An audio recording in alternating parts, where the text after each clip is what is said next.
오늘은 고린도 후서 6장 1절에서 10절 말씀을 통해서 입증하는 삶이라는 제목으로 말씀을 전하고자 합니다.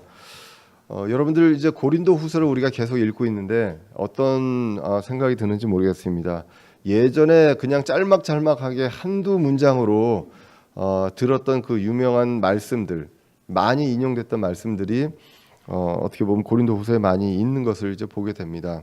그만큼 이제 사도 바울이 사도직에 대해서 그리고 그 사역에 대한 어떤 정당성에 대한 해명을 하는 데 있어서 진실하게 하나님의 말씀을 전한 것, 이런 것들이 굉장히 단락단락 구절구절이 우리에게 굉장히 유명하게 들렸던 것을 이제 볼 수가 있습니다. 3장에서 보시면 이제 이스라엘의 자손이 복음에 가려져 있다, 베일에 가려져 있다라는 내용들도 우리가 보게 되었습니다. 더욱이 말씀을 전한 복음이 가려져 있다면 그 가려져 있는 게 누구한테 가려져 있느냐? 잃어버린 자에게 가려져 있다라고 했습니다. 성경은 특히나 이제 고린도 전후서를 보면 구원받은 자가 있고요, 잃어버린 자가 있음을 이야기합니다. 잃어버린 자는 하나님에게서 떠난 자를 이야기하는 것이 아니라 길을 잃은 자라는 것입니다. 하나님을 모르고 복음을 모르는 자임을 우리가 이제 알 수가 있었습니다. 잠시 받는 가벼운 고난을 통해서 영광의 무거운 것을 이룬다라는 말씀도 우리가 기억을 할 수가 있습니다. 특별히 이제 5장에서 보시면 충성된 사역을 우리가 사도 바울이 하게 된 그 사역자로서 하게 됐던 그 이유에 대해서 이야기하면서 무엇이 있었냐면요, 그리스도의 사랑이 강권한다, 강하게 우리를 밀고 있기 때문에 사도 바울이 할 수밖에 없었다, 이러한 사역을, 그러한 내용들이 나오게 됩니다. 그러면서 이제 그리스도 안에서 우리는 다 옛 사람이 아니라 새 사람이다라고 얘기하는 가장 유명한 말씀, 고린도후서 5장 17절에 그리스도 안에서 우리는 새로운 창조물이다라는 것들이 이제 나오게 됩니다. 그리고 유명한 말씀, 이제 그리스도의 대사, 우리는 다 하나님의 왕국의 대사로서 하나님의 왕국을 대표하는 이 사람으로서 세상을 살아가게 된다. 그래서 우리는 사역을 하는데 어떤 사역을 하느냐? 화해하는 사역을 한다고 했습니다. 화목이 아니라 화해라고 했습니다. 화해는 관계가 어떠한 이유로 인해서 단절돼서 원수지간처럼 악화된 그 관계를 다시 회복하는 것이 화해입니다. 그 화해의 사역을, 하나님과 인간이 죄로 인해서 원수지간이 됐던 그 관계를 회복하게 하는 그러한 사역을 하는 것이 우리 그리스도의 대사가 하는 것입니다. 그 사역을 위해서 예수님께서 십자가에서 돌아가셨는데 그 돌아가신 이유가 죄의 전가 때문이라고 했습니다. 우리 모두의 죄가 다 예수님께로 전달되어서 이 전가되어서, 그래서 십자가에서 돌아가심으로써 이제는 하나님의 의가 그를 통해서 우리에게 전가되었다. 우리가 잘해서 의인이 된 것이 아니라 하나님의 의가 우리한테 와서 전가되어서 우리가 의인이 되었다라는 내용들이 이렇게 이제 나왔습니다. 이와 같이 우리가 잘 아는 말씀들이요, 고린도후서에 특별히 사도 바울의 사역에 대해서 그 해명을 하는 그러한 과정에서 이러한 내용들이 나오게 되었다는 것입니다. 결국 바울은요, 사역자로서 자신의 그 사도직에 대해서 그리고 그것에 대해서 진실성 있게 해명하는 그러한 과정이 있었습니다. 고난 속에서 낙심하지 않고 온갖 비난 속에서 하나님의 왕국에 대한 어떤 대사로서 이러한 것들을 해왔다라는 것을 이야기를 합니다. 그래서 고린도 후서는요, 지금까지의 말씀으로 보면 1차적으로 사도 바울의 그 사역자로서의 삶, 이것에 대한 내용이라고 볼 수가 있습니다. 그러므로 1차적으로 사역자에 해당, 목회자에 해당되는 내용입니다. 그러므로 목회자는요, 사도 바울이, 그리고 사역자든 사도 바울이 지금 고린도후서 1장부터 5장까지 됐던 그 내용들을 정말로 중요하게 생각하고 따르려고 하고 다시 한번 자주 자신을 돌아보는 그러한 일들을 해야 하겠습니다. 그런데 더 나아가서요, 우리도 바울을 따르는 자입니다. 고린도전서 11장 1절에 보시면 이렇게 기록합니다. 내가 그리스도를 따르는 자가 된 것 같이, 여기서 내는 사도 바울이죠, 같이 너희도 나를 따르는 자가 되라. 사도 바울은 그리스도를 따르는 자였습니다. 그렇기 때문에 사도 바울을 따르면 우리는 그리스도를 따르는 자가 되는 것입니다. 그러므로 사도 바울이 했던 그 사역자로서 했던 이 모든 것들 사역자로 끝나는 것이 아니라 우리 모두가 그러한 것들을 본받아서 따르는 자가 돼서 그렇게 해야 한다. 그렇기 때문에 1장부터 5장까지 했던 그 내용들을 우리에게 적용해서 과연 우리가 그리스도의 대사로서 화해 사역을 하고 있는, 그리고 우리가 지금 입고 있는 몸이 그냥 잠시 있는 장막집이고 이제는 새로운 집을 예수님 만날 때 그 영원한 집을 고대하고 소망하고 그 확신에 차서 전하는 사람인지 다시 한번 생각을 해볼 필요가 있다는 것입니다. 그리고 우리가 이러한 것들을 해야 하는 그 이유가 무엇이냐? 그리스도의 사랑이 우리를 강권하기 때문에 그렇게 해야 한다는 것입니다. 이 내용을 다시 풀어서 설명하면 그것이 무엇입니까? 그리스도의 사랑을 우리가 진정한 그 사랑을, 크신 사랑을 느끼기 때문에 우리는 이 사역을 할 수밖에 없다라는 생각을 하게 된다는 것입니다. 그 사랑은요, 죄를 알지 못하는 그리스도께서 우리를 위해서 죄가 되었습니다. 그냥 죄를 물려받고 이런 것에서 더 나아가서요, 예수님 자체가 죄가 되셨다고 성경은 기록을 합니다. 그렇기 때문에 그 죄가 그대로 해서 십자가에서 극형에서 처해졌다는 것. 우리가 잘한 것 아무것도 없고요. 우리가 뭘 해서 한 것도 아니고 우리가 그럴 자격이 있는 사람들이 아님에도 불구하고 그것을 또 우리가 요청한 것도 아닙니다. 그렇게 해달라고. 그런데 하나님께서 예수님을 통해서 이러한 것들을 베풀어 주셨다는 것, 그리고 화해를 청하셨다는 것, 그것이 바로 은혜라는 것입니다. 은혜의 정의는요, 내가 받을 자격이 없고 어떤 대상이 그런 것들을 혜택받을 자격이 없는 존재에게 그러한 것들을 베풀어 주는 것, 값없이 베풀어 주는 것을 우리가 은혜라고 합니다. 우리는 다 은혜를 받은 자들이라는 것입니다.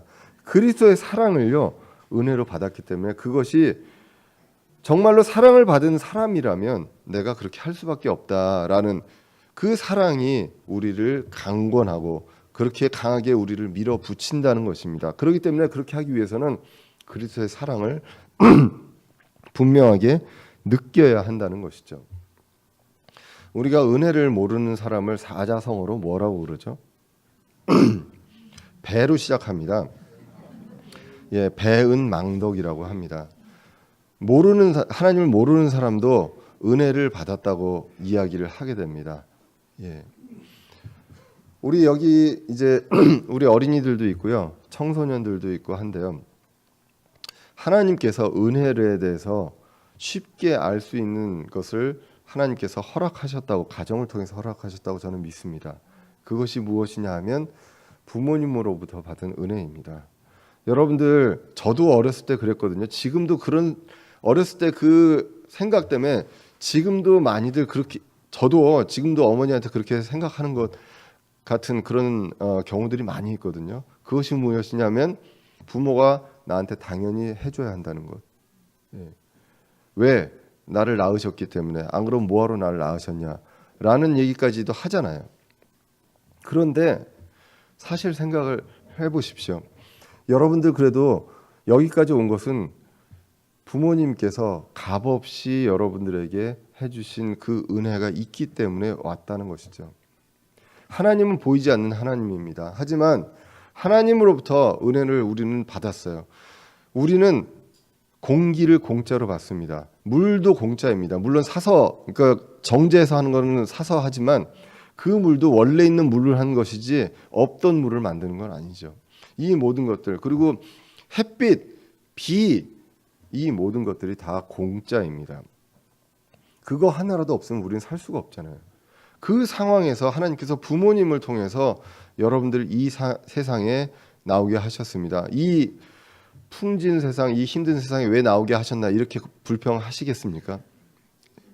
그렇지만 이렇게 나왔고요. 그런데 여러분들이 자라고 먹고 입고 하는 데 있어서 지금까지 여러분들이 일해서 돈을 번 적 없지 않습니까? 그러한 것들을 모두 다 왜 부모님이 여러분들한테 해주셔야 합니까? 예. 부모니까요.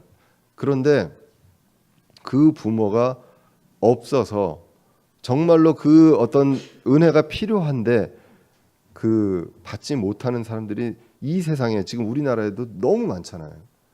그리고 그러한 것들을 받았을 때 너무 간절하고 그런 것들이 고마워하는 그런 사람들이 있다는 것입니다. 지금 여러분들 나이 또래에서도 그러한 은혜가 있습니다. 그럼 그러한 은혜를 받은 사람은 어때야 됩니까? 달라야죠. 은혜를 받은 사람은 배은망덕하지 않다면 그거를 달라야 한다는 것입니다. 그런 것처럼 우리도 하나님으로부터 더 큰 은혜를 받은 모든 사람들입니다.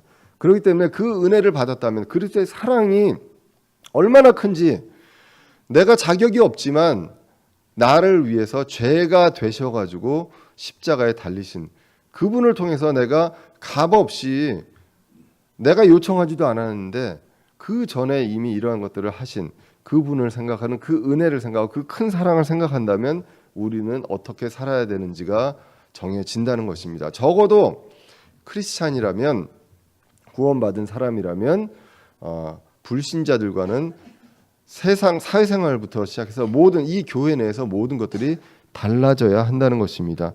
그래서 이러한 고린도후서 5장까지 쭉 이 내용 죄가 되신 것은 그분 안에서 하나님의 의가 되게 하려 하심이다라는 고린도후서 5장 마지막 절을 통해서 오늘 6장 1절로 이어지면서 하는 말이 무엇이냐 하면 그런즉 우리가 그분과 함께 일하는 하나님의 일꾼으로서 너희에게 간청하노니 너희는 하나님의 은혜를 어떻게 하라고요?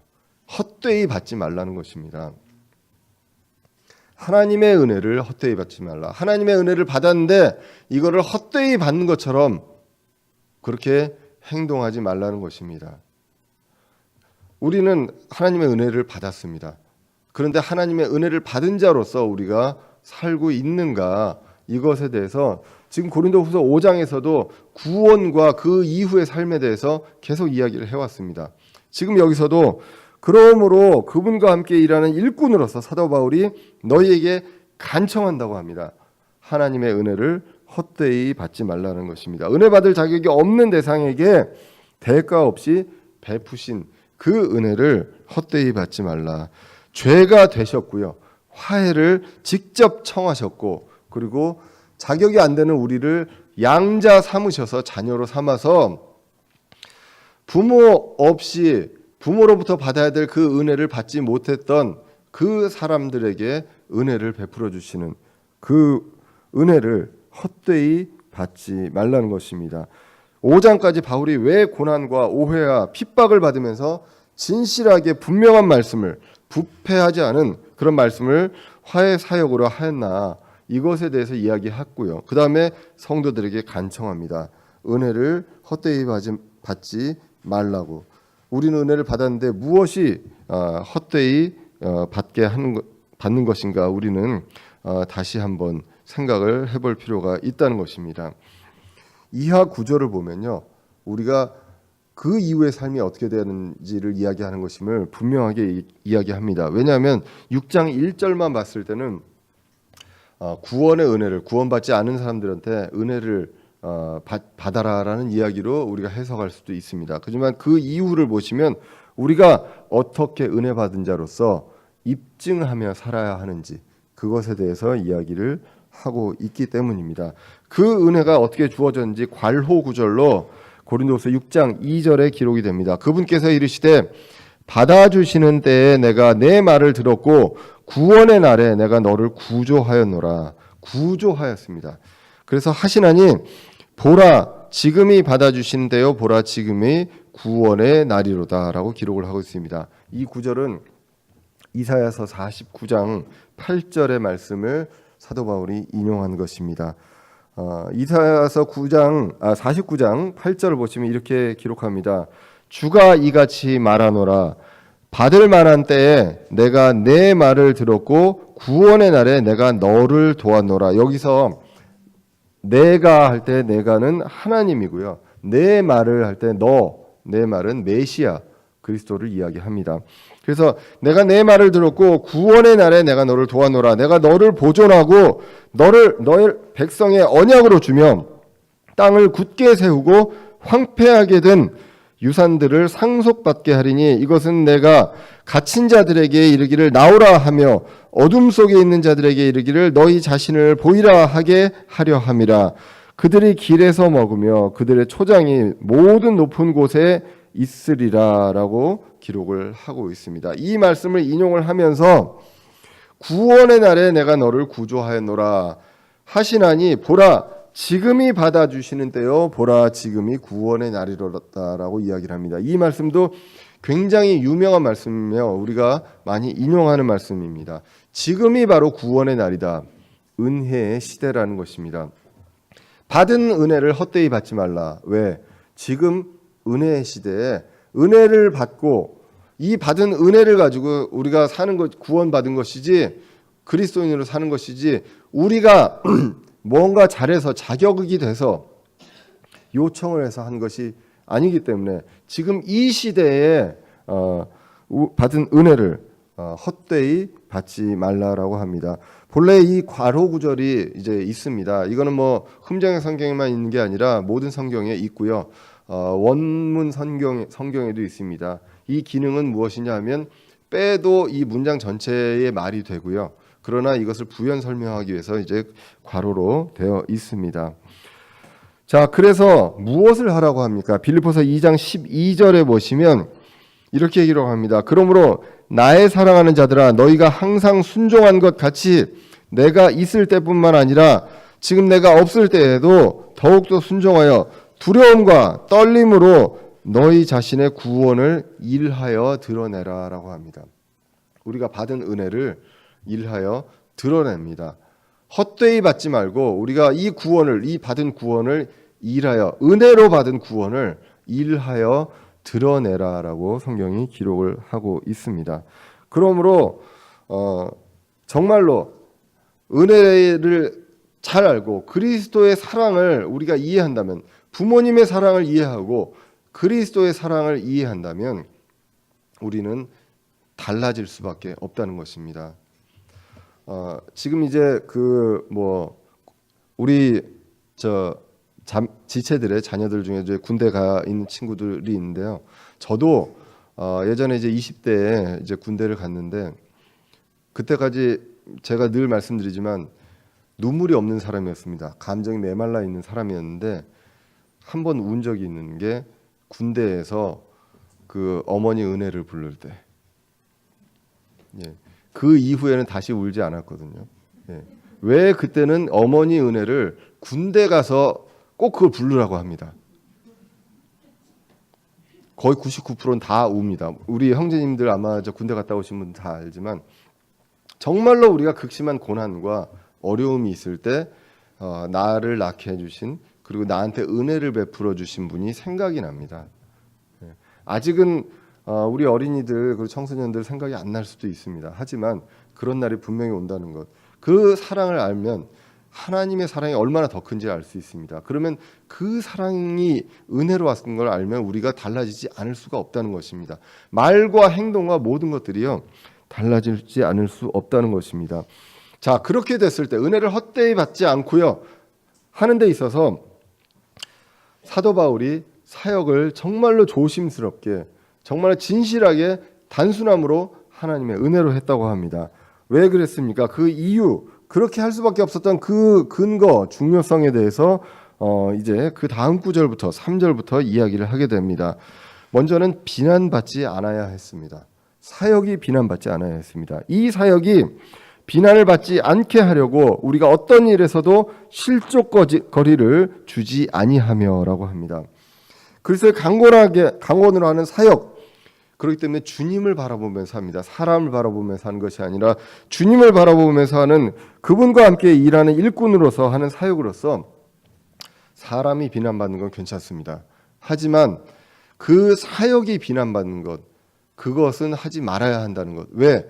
그분이 사랑으로서 강권하고 주신 은혜를 생각한다면 그분의 사역이 비난받지 말아야 된다는 것을 우리가 얼마나 중요하게 생각을 해야 되는지 이 구절에서도 보게 됩니다. 그런데 그렇게 않게 하려고 이들이 어떻게 했습니까?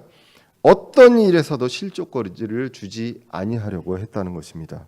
어떤 일에서도 실족거리를 비난받으면요, 그분의 영광을 가리는 것입니다. 질그릇이 아닌 보배가 빛을 잃게 되는 것입니다. 그러므로 사역자면 그리스도의 대사로서 매사에 조심해야 되고 어떤 실족거리도 주면 안 된다는 것입니다. 로마서 14장 13절 이하에서 이렇게 기록합니다. 그런즉 우리가 다시는 서로를 판단하지 말고 도리어 이것 즉 아무도 자기 형제의 길에 걸림돌이나 넘어질 기회를 두지 아니할 것을 판단할지니라. 나를 판단해야 되는데 무엇을 판단해야 됩니까? 우리 형제들의 길에 걸림돌이나 넘어질 기회를 두면 안 된다는 것입니다. 왜 그렇습니까? 사역이 비난을 받을 수 있습니다. 내가 아닌 사역이 비난받지 않게 하기 위해서 정말로 조심했다는 것입니다. 우리가 선한 뜻을 갖고 말과 행동을 했다 할지라도 사람들은 실족할 수 있습니다. 말로서 실족을 받지 않는 사람은 없다는 것입니다. 야고보서 3장 2절에서 이렇게 기록합니다. 우리가 다 많은 것에서 실족하나니 우리가 다 많은 것에서 실족하나니 만일 어떤 사람이 말에서 실족하지 아니하면 바로 그 사람은 완전한 사람이요 능히 온몸도 제어하는 사람이라라고 기록을 하고 있습니다. 그러므로 정말로 우리가 그냥 뜻하지 않은 말과 행동을 통해서 사람을 실족하게 할 수 있습니다. 실족하지 않을 수 있는 사람이 없다는 것, 그렇게 기록합니다. 야고보서 3장을 보시면 말이 얼마나 중요한지에 대해서 나오게 됩니다. 한 입으로서 찬송도 나오고 저주도 나온다라고 기록을 하고 있고요. 다른 것들을 다 제어할 수 있어도 입은 이 말은 훈련시키기가 어렵다라는 내용까지 나올 정도로 이 말을 통해서 실족거리를 주게 된다는 것입니다. 최소한 우리가 말투 자체가요, 크리스찬은 달라져야 한다는 것입니다. 제가 이제 학교에 있다 보면 학교에서 이제 캠퍼스를 이렇게 다니다 보면 요즘엔 제가 진짜 깜짝깜짝 놀랄 때가 많습니다. 남녀를 막론하고 모든 사람들이 욕이 입에 달려져 있습니다. 학생들이요. 그래서 이렇게 지나가다 보면 제가 깜짝 놀라서 뒤돌아보는 경우들이 많이 있습니다. 그러니까 뒤돌아볼 때 우리 과 학생들이면 좀 멋쩍어 하고 인사하고 이제 그렇게 하는데 뭐 대학교가 워낙 크니까 과가 다르면 교수님인지 아닌지 모르잖아요. 그러면 이렇게 돌아보면 전혀 아랑곳하지 않고 하던 말을 그대로 하면서 갑니다.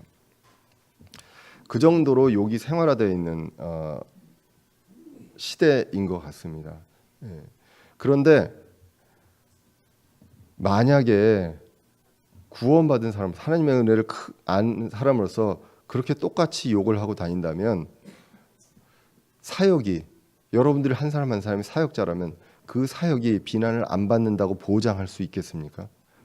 10사람 중에 9사람이 신경 안 쓰고 한 사람이 신경 쓴다고 해도 우리는 그 사람 때문에라도 사역이 비난받지 않게 하기 위해서 우리는 실족거리를 주지 말아야 한다는 것, 그것을 우리는 분명하게 알 수가 있습니다.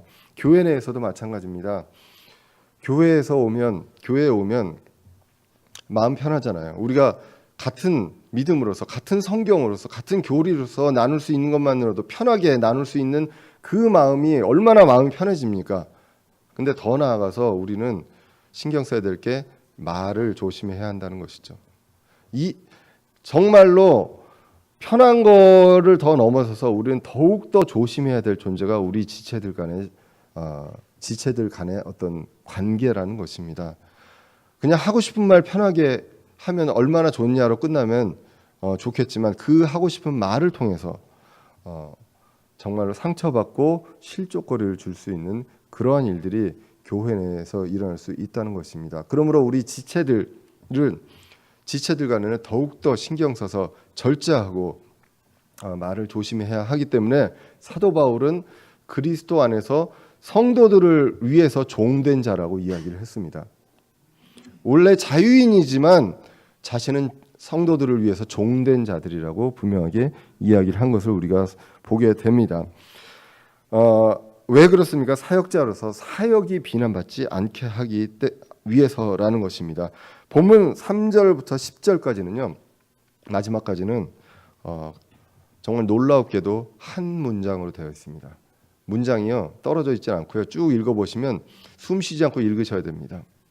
3절부터 10절까지는 한글로만 그런 게 아니라 영어로도 마찬가지입니다. 그만큼 이 내용에 대해서 실족거리를 주지 않게 하기 위해서 어떻게 해야 되는가에 대해서 3절부터 10절까지 쭉 이렇게 이제 나온다는 것입니다. 고린도전서 10장 32절에 보시면요. 유대인들에게나 이방인들에게나 하나님의 교회나 어떤 실족거리도 주지 말되라고 기록을 하고 있습니다. 교회뿐만 아니라 유대인, 이방인에게도 다 그렇다는 것입니다. 자, 그러면서 4절에 보시면 오직 모든 일에 우리 자신을 하나님의 사역자로서 입증하되라고 합니다. 우리의 삶이 어떻습니까? 사역자로 입증하는 삶이 되어야 한다는 것입니다.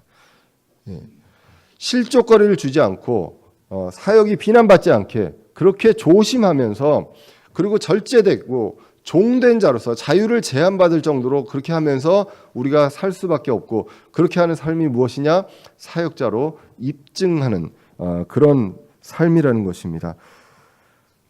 고린도후서 4장 5절에서도 이렇게 기록했습니다. 우리는 자신을 선포하지 아니하며 오직 주 되신 예수 그리스도 예수님과 또 예수님으로 인하여 너희의 종된 우리 자신을 선포한다라고 기록을 했다는 것입니다.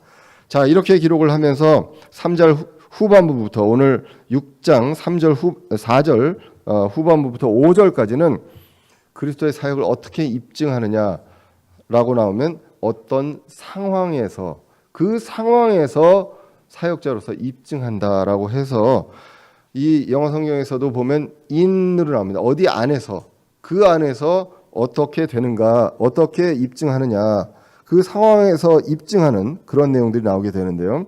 많은 인내와 고난과 궁핍과 곤경과 매맞음과 옥에 갇힘과 소동과 수고와 깨어있음과 금식 가운데서 그리하고라고 기록을 합니다.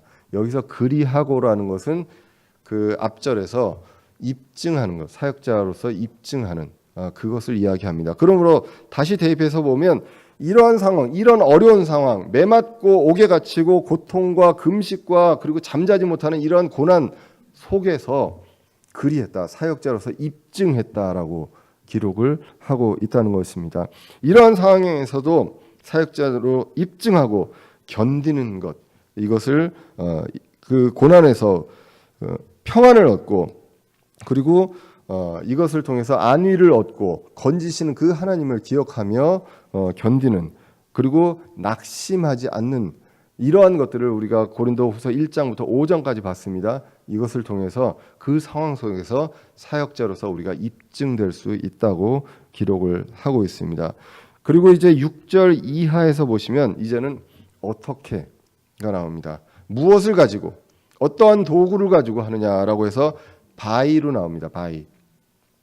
그래서 6절부터 보시면 순수함과 지식과 오래 참음과 친절함과 성령님과 거짓 없는 사랑과 진리의 말씀과 하나님의 권능과 오른손과 왼손에 든 의의 병기로 그리하며라고 합니다.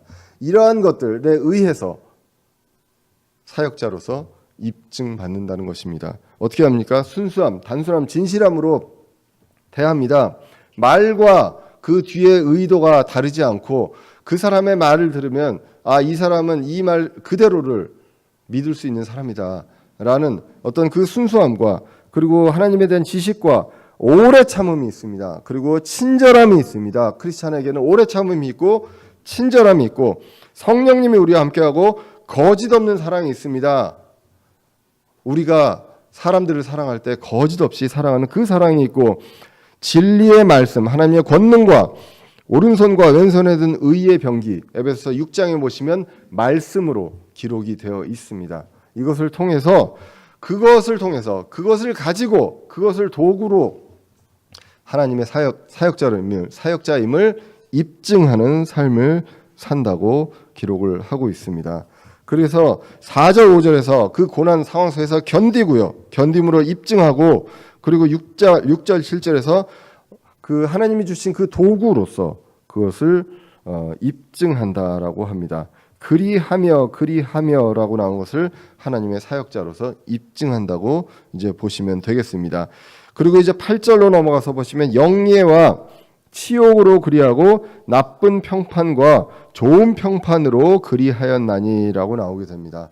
이것도 보면 사역자로서 영예를 얻을 수도 있지만 그리고 치욕을 얻을 수 있습니다. 그리고 나쁜 평판과 좋은 평판을 받습니다.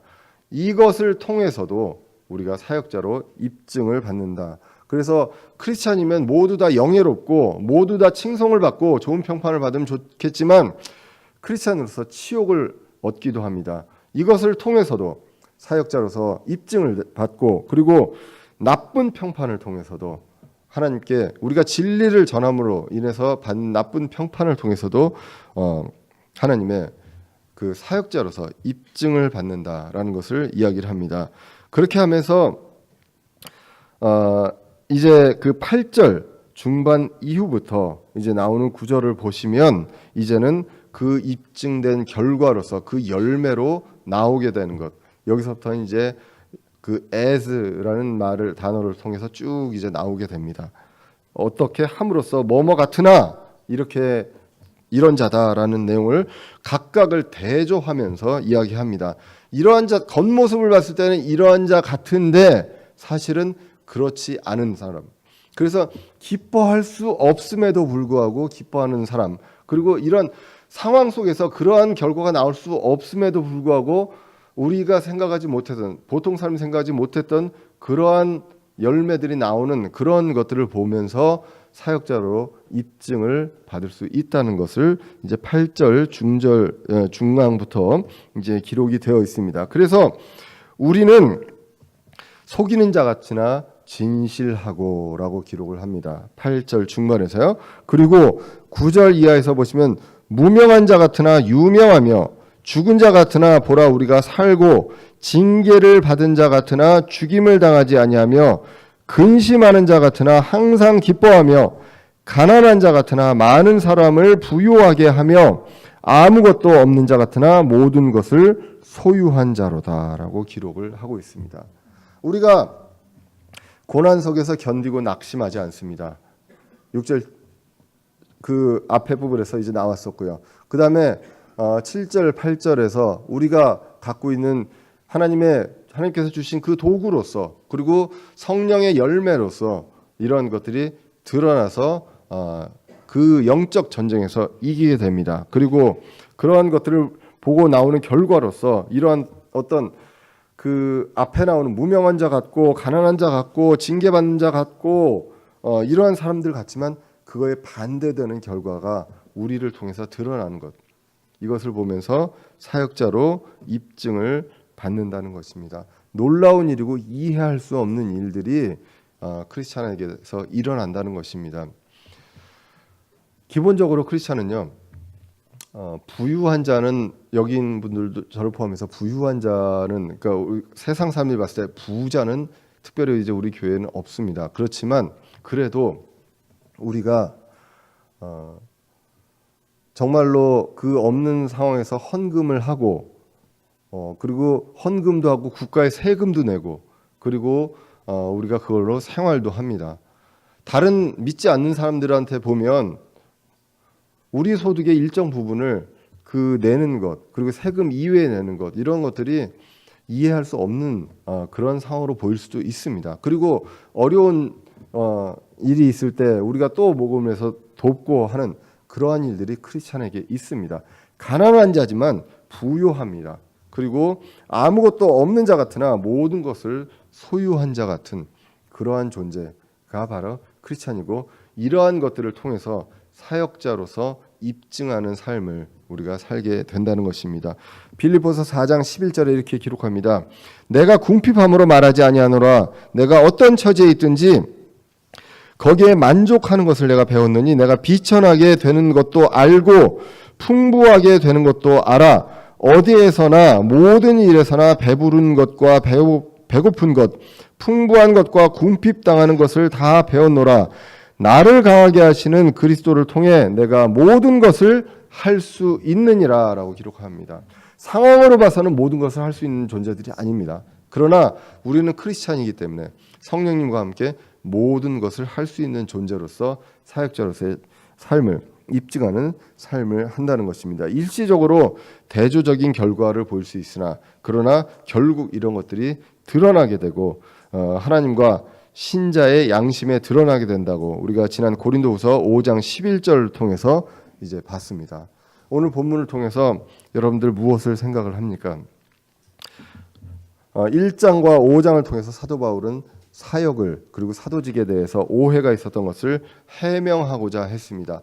왜 이러한 사역을 비난을 무릅쓰고 고난을 무릅쓰고 그리고 오해와 여러 가지 것들을 무릅쓰고 이러한 사역을 해왔는지 그 사역의 진실성, 정당성, 이 교리의 바른 교리에 대한 것들을 분명하게 이야기를 했습니다. 모든 것들을 무릅쓰고 정말로 때려칠 마음이 많이 들 수 있는, 그러니까 우리 같은 경우 같으면 정말 이제는 그만 포기하고 싶은 그러한 상황들이 사도 바울한테 많이 있었음에도 불구하고 그것을 무릅쓰고 할 수 있었던 것, 그리스도의 사랑이 강권했기 때문에 새로운 창조물로서 하나님과 우리를 화해하는 그 사역을 하게 했었다는 것입니다. 그 은혜를 헛되이 받을 수 없기 때문에 이러한 것들을 해왔다. 그리스도를 따르고 그리고 바울을 따르는 우리는 그러한 것들을 해야 한다는 것입니다. 왜 그렇습니까? 내가 아닌 사역이 비난받지 않기 위해서.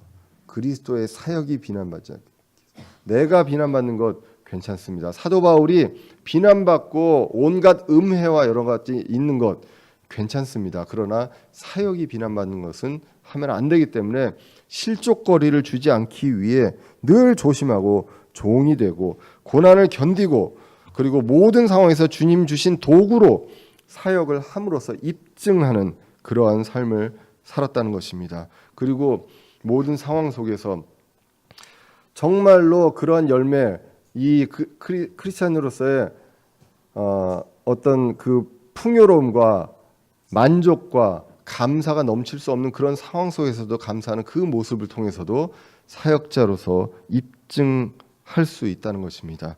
그래서 질그릇을 통해 보배가 드러나는 그러한 삶을 살아야 하는 것이 받은 은혜를 헛되이 받지 않는다는 것.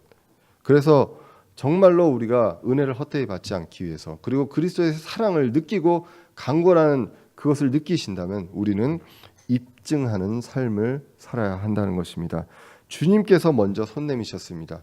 은혜를 주셨고 그 사역을 충성되게 감당하고 우리의 삶 속에서 우리의 그분의 사역을 그리고 사역자로서 입증하는 삶을 하루하루 살아가시는 저와 여러분들 되시기를 간절히 기원합니다. 기도하겠습니다. 살아계신 하나님 아버지,